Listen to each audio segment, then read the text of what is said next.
If you search for the dark truth behind your favorite fairy tales, you will inevitably find the same recycled summaries. You will hear that the Little Mermaid turned into sea foam, or that Beauty and the Beast is a metaphor for psychological captivity. These explanations are fundamentally incomplete. They repeat generalized trivia rather than examining the primary historical documents. To find the actual origins of these narratives, we must look past the fantasy genre entirely and examine the documented royal archives of the Asusio. French court, the theological records of the 3rd century Roman Empire, and the private 1836 letters of a Danish author. Today we are analyzing the specific, documented human beings who suffered to create the blueprints for modern animation. This is a historical analysis of Petrus Gonsalvus, St. Barbara of Heliopolis, and Edvard Collin. The narrative of Beauty and the Beast was not invented by a novelist. It was an unauthorized biography of a documented historical figure named Petrus Gonsalvus. Born in 1537 in Tenerife, Petrus suffered from hypertrichosis, a genetic condition resulting in excessive hair growth across his entire face and body. In the 16th century, he was not treated as a medical patient. He was classified by the aristocracy as a biological curiosity.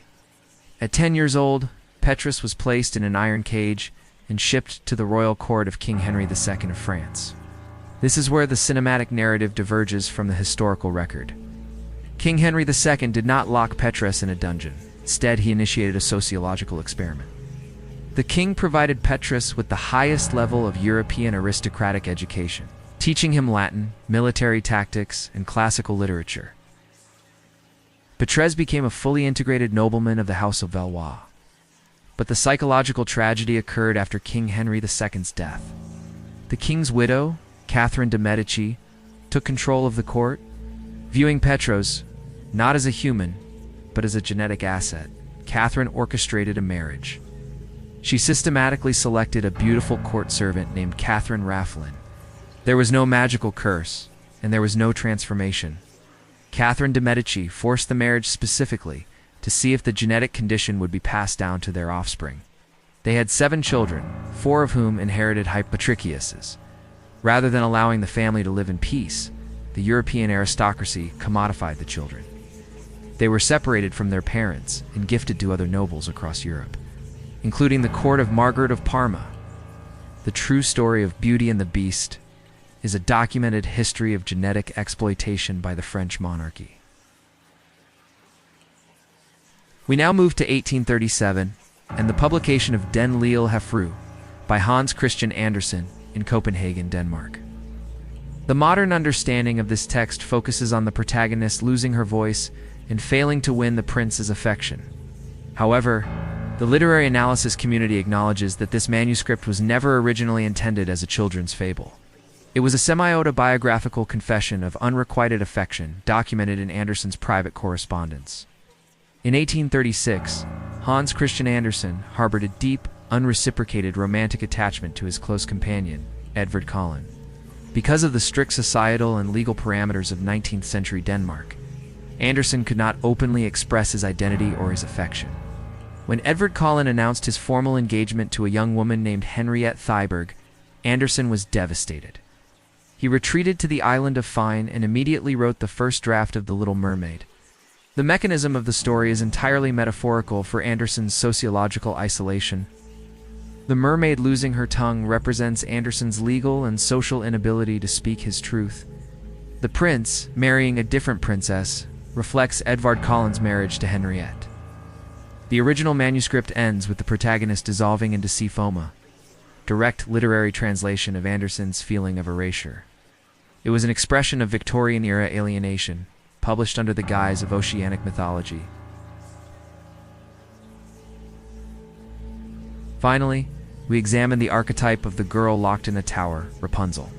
Before the Grimm brothers published their 1812 edition, and before Giambattista Boscel wrote Petronella in 1634, the narrative blueprint existed in theological history. The historical foundation for Rapunzel is the recorded life of Saint Barbara of Heliopolis, a figure from the 3rd century Roman Empire. According to early Christian historical texts, Barbara was the daughter of a wealthy pagan nobleman named Dioscorus. To protect her from outside influences and suitors, Dioscorus constructed a massive, isolated stone tower and locked his daughter inside. While in solitary confinement, Barbara secretly rejected her father's Roman pantheon and converted to early Christianity. She ordered her builders to construct 3 windows in her bathhouse to represent the Holy Trinity. When Dioscorus discovered her theological rebellion, the narrative did not end with a prince scaling a braid of hair. The historical texts document a severe legal judgment. Dioscorus delivered his own daughter to the Roman prefect Martianus, who subjected her to extreme judicial punishments. When she refused to renounce her faith, Dioscorus himself carried out her execution by beheading. The theological records claim that immediately following the execution, Dioscorus was struck by lightning and consumed by fire. This 3rd-century martyr narrative established the definitive literary structure of the isolated maiden, the tyrannical father figure, and the tower structure that was later sanitized into the fairy tale we know today. From the genetic exploitation within the House of Valois to the suppressed correspondence of Copenhagen, the theological martyrdom. In the Roman Empire, the foundations of our modern media are built on the documented suffering of real historical entities. Understanding these primary sources provides the necessary context to separate historical reality from animated fiction. And that is the documented truth.